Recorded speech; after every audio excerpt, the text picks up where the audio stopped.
9 মাসের বোম যাত্রা শেষে অবশেষে ফিরলেন সুনিতা উইলিয়ামসরা। ভারতীয় সময় অনুযায়ী বুধবার ভোর 3:27 নাগাদ ফ্লোরিডার সমুদ্রে অবতরণ করে এলন মাস্কের সংস্থার স্পেস এক্সের মহাকাশযান।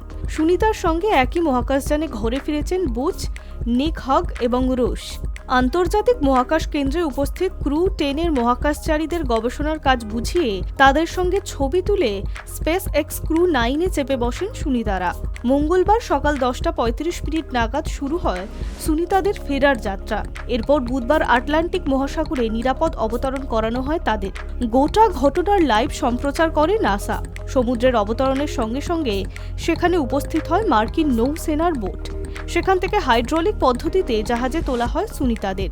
এরপর ড্রাগন ক্যাপসুল থেকে 8:22 নাগাদ হাসি মুখে সেখান থেকে বেরিয়ে আসেন সুনিতা উইলিয়ামস।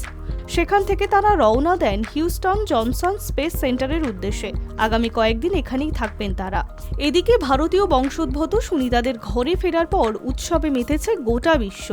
আলাদা উন্মাদনা দেখা গিয়েছে ভারতের বিভিন্ন জায়গাতেও। সফলভাবে পৃথিবীতে ফেরার পর নাসার তরফে একটি সাংবাদিক বৈঠকে আয়োজন করা হয়।